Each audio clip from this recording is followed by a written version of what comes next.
Let me give you an example. He's in i'tikaf for the whole month of Ramadan. There is a hadith in Sahih al-Bukhari. Rasulullah sallallahu alayhi wa sallam, once he performed the i'tikaf of the whole month of Ramadan. How did he do it? He did the i'tikaf of the 10 days, first 10 days, and he said to Sahaba Ridwanullahi alayhim ajma'een, I did the i'tikaf of these first 10 days of Ramadan, hoping that I would find Laylatul Qadr in these 10 nights of Ramadan, but I did not find Laylatul Qadr in these first 10 nights of Ramadan. Therefore, I will be doing the i'tikaf of the second 10 days of Ramadan, and whoever was in i'tikaf with me for the first 10 days should do the i'tikaf of the second 10 days of Ramadan too. So he did the i'tikaf of the second 10 days of Ramadan, and now he says to them after that ended that we did the i'tikaf of these 10 days of Ramadan, but we did not find Laylatul Qadr in these nights either. Therefore, we are going to do the i'tikaf of the last 10 days of Ramadan. And then he found Laylatul Qadr in the last 10 days of Ramadan.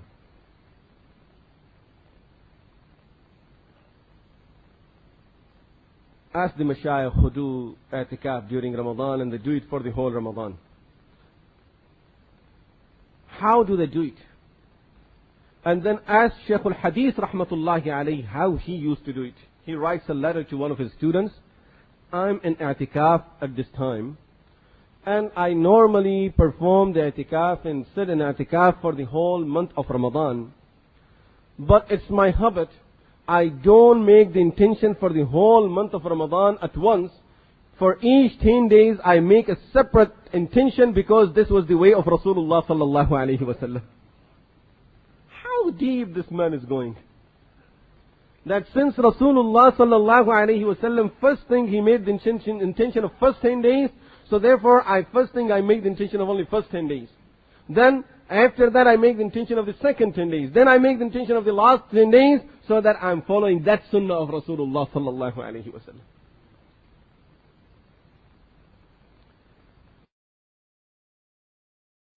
In his old age, he's not able to move. He cannot even talk properly. His khadim is pouring the water on him and washing his body for a wudu. He's making the wudu for him. All of a sudden the khadim realizes the sheikh is getting a little upset and is looking at him, giving him bad look. What happened? He realized he made a mistake. Sheikh does not have teeth. Sheikh does not have teeth. So when the khadim was rinsing his mouth, he did not use the miswak thinking there are no teeth, but Shaykh is saying, looking at him, that you need to use the miswak because that is the sunnah of Rasulullah sallallahu alayhi wa sallam. So what if I don't have teeth? Subhanallah. Look at these ways. I mean, a person who's so much in love with Rasulullah sallallahu alayhi wa sallam. He was very sick, not able to even sit for a few minutes. It's time for Salatul Fajr. All Khuddam are worried. How is he going to perform it? But he says, let's do the Salah. So they made him sit. One of the Khuddam starts leading the Salah. In his Salah he recited 2 surahs of Quran, short surahs.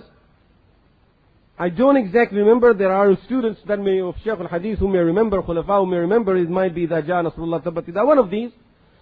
So he recited 2 short surahs. After he finished his salah, Shaykh called him and said, if you wanted to recite 2 short surahs, had you recited قُلْ أَعُوذُ بِرَبِّ الْفَلَقِ and قُلْ أَعُوذُ بِرَبِّ النَّاسِ, we would have got the reward of the sunnah also, because once Rasulullah sallallahu alayhi wa sallam recited these 2 surahs in Salatul Fajr. In that age, in that situation, and a person is thinking of these things.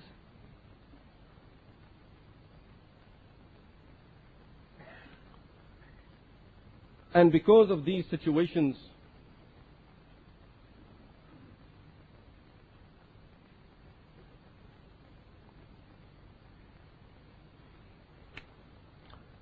Because of these situations, Allah subhanahu wa ta'ala connected him to Rasulullah sallallahu alayhi wasallam in such a way that the whole world witnessed for it. The whole world witnessed for Shaykh al-Hadith rahmatullahi alayhi having connection with Rasulullah sallallahu alayhi wasallam. How? In which manner? I will tell you now. Any part of the world, when you say the name Shaykh al-Hadith without anything added to it, without no names added to it, right away everyone thinks of Sheikh Zakariya Rahimahullah alayhi, the Shaykh of Hadith. In Medina Munawwara, he used to receive mail.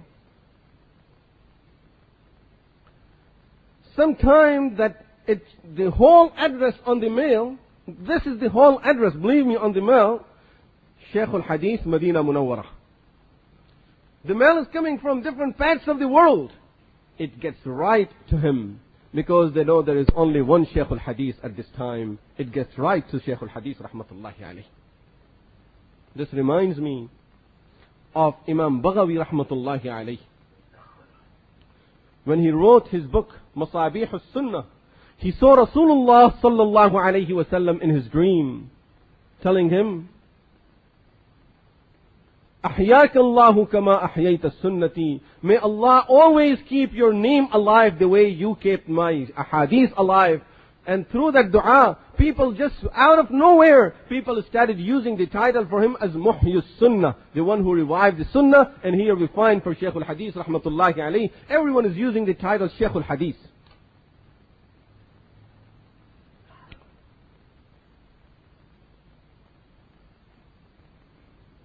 His attachment to Rasulullah sallallahu alayhi wasallam was such, when would never start a journey, he would never travel in his life without having the approval from Rasulullah sallallahu alayhi wasallam.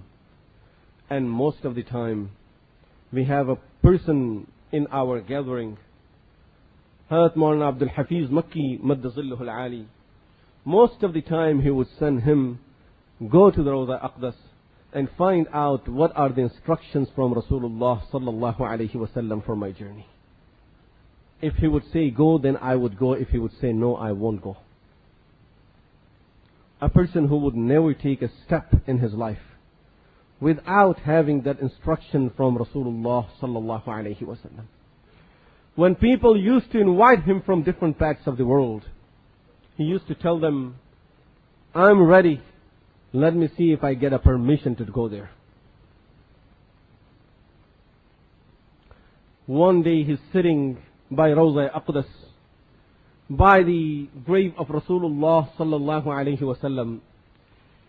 He would never dare to go towards the front. He used to say, I have no face to show Rasulullah sallallahu alayhi wasallam. I cannot go towards the front.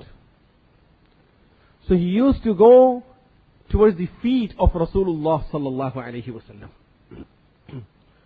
And men in this old age used to do things that we with all of our physical strength at our young age are not able to do.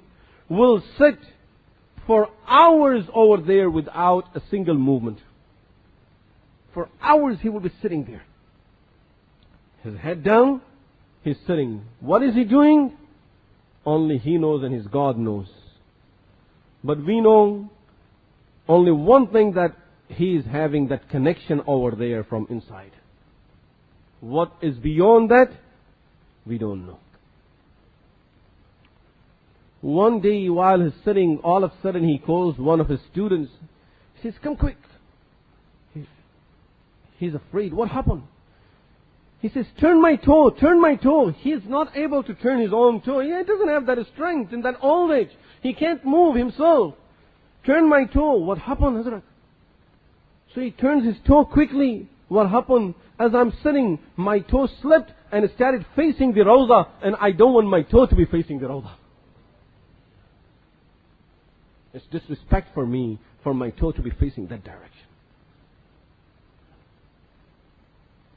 There is so much. And those ayahs that we talked about, really I didn't even get a chance to go to just even one of those. We're still